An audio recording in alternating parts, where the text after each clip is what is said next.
Hi, good afternoon. Welcome to a sunny but a little chilly day here in Ohio. The weather is going back and forth. It has been much cooler this spring than is usual, so today I have my little electric fireplace on to keep me kind of warm because it's a little chilly today. Um, in in my last video, which was episode 97 regarding living in your car, I gave a lot of basic ideas for those who feel like they just have to move out of wherever they are and into their car, and sort of just the much less expensive and beginning stages just to get them started. So this video is going to be more about if you have a little bit more money, if you have a car that you could sell and that has equity in it so that you could get a minivan. That would be the next step from living in a car would be in a minivan. And I personally have done a lot of camping. My husband and I have had a total of 3 different Vanagons. Um, um, when my husband was alive and sold the last one after his passing. I have been camping my whole life. My dad had a truck with a camper that he would set in the back of it, and then he bought a fifth wheel. And so I've had lots of experience with that kind of a lifestyle, although I've never done it full time. But I love it. My friends, we used to go camping, and my friends would tease me. We had a big bunch of friends that all had kids about the same age, and we'd all go together and go camping a lot of times, and they would tease me because I would never leave my Vanagon. So I really love the lifestyle, and Vanagons are great. And I think that they might be making a new Vanagon now that you can camp in, but they're very, very expensive, and Volkswagens are not the most reliable cars. They tend to have a lot of problems, so I don't recommend that. In terms of cars other than your car, the most talked about vans, and this is what I'm most interested in these days, having gone through all the different options and deciding that for me, this would be and will be that option. I'm going to buy at some point and not now because I just realized that it's summer and the prices of cars have gone up. So I will wait until the fall or next spring. Springtime is the least expensive time to find a van. The 2 types of vans that are most often mentioned are caravans, Dodge Caravans, because I think that they're pretty reliable and they have sort of a boxy shape, so they give you more room and more headroom. And the other is Toyota Siennas. And I like the Siennas the best. I think that, especially the older ones, and particularly, I've kind of focused on the 2007 and 2008 models. And the Siennas have changed a little bit over the years. They started coming out at the end, like 98, 99, I think. And by 2007 and 2008, the engines had been perfected, and more importantly, there was one flaw in a lot of the earlier ones, and that was the timing belt, and that can break up. In the timing belts can break up to 2006, and 2006 is a great year too, but it still has this one flaw. And whereas they don't often break, they do recommend changing them every 100,000 miles, and it costs $1,000 to change them. So if you go to a 2007 and 2008, you get a couple of features that you don't get in the earlier ones, and earlier ones, and one is that they have a chain belt instead of a timing belt, instead of the rubber belt, and they last for the life of the car usually. And these engines will run at least 300,000 miles and probably 4. And my daughter owned 2008 Toyota Corolla, and it lasted 300,000 miles. I have a 2008 Toyota Corolla, same year, same model as hers, and mine has 243,000 miles on it right now, and it's running just fine and not burning oil.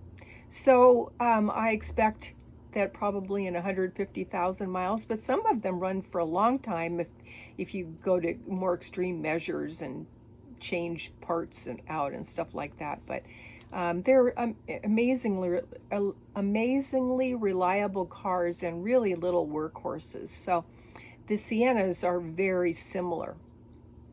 And then the other thing about the Siennas and the minivan is that I think 2007 and 2008, if you get a model that has the second row captain's chairs, those captain's chairs will break down and tumble forward, which is important to me because some people just take the second row out, take all the seats out. But I think all the Siennas, the back row, there's 3 rows, and the back row folds into the floor. And the seats in the middle, either you can pull them out or a lot of them fold forward. 2007, 2008, the seats are very compact and tumble forward, and I want to keep those seats intact even when I'm using it as a touring van and traveling in it, because I want to have access to those seats. I'm not a mechanic. I don't want to be unbolting them and unhooking the electrics and all that kind of stuff. So that just works better for me. You can do whatever you want. And the Siennas, even now you can find them there's just so many different models and things that I just want to get into the things that I particularly like about them, and you can do your own research. They start at $3,000 or $4,000 for the more basic models, and they can go up to $8,000. If you buy it from a dealer, you could even see $10,000, $12,000 if it has low miles. And you do still see them that have less than 100,000 miles, and I would think, for me, I would go over 150,000 miles, because this van will be not only my traveling car, but it'll also be my car for around town. I'll sell my little Corolla, and I'll just have that one car because it's less expensive. So that's what I'm going to do, and these are my thoughts in terms of what I would want.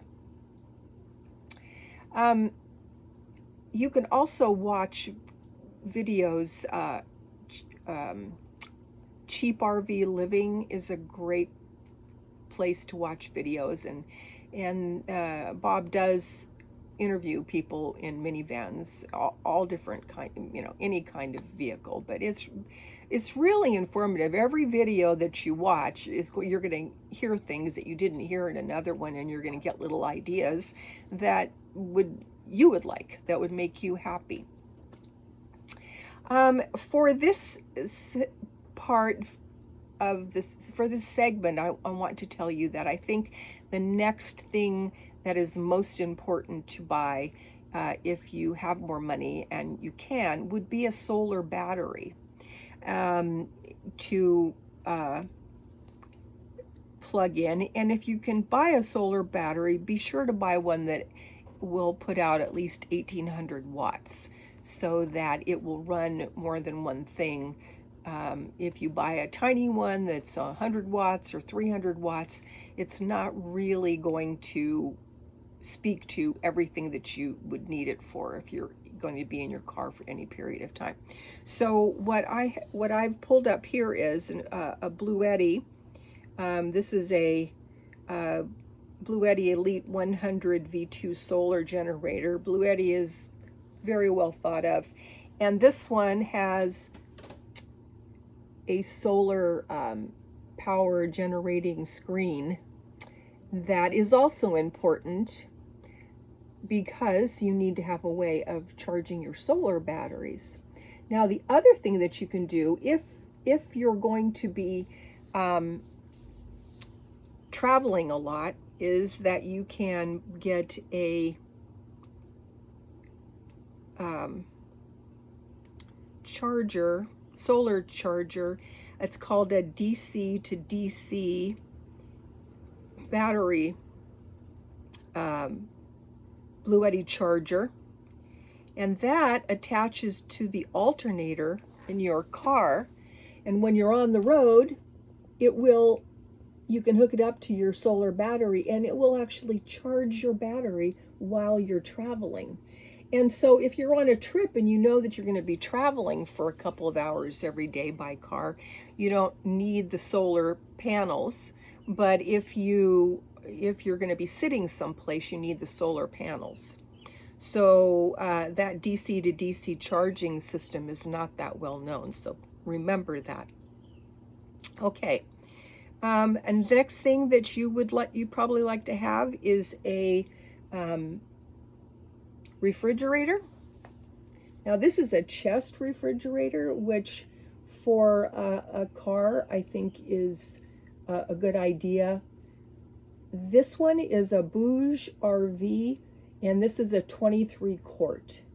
So that will hold about 20 bottles of pop. So think of those bottles all together, and that will give you sort of the dimension. So this is on the small side, but when you're in a minivan, you don't have a lot of floor space. You don't have any place in the car other than maybe in the very back, if you can open one side of the trunk, and so you don't have as much storage space.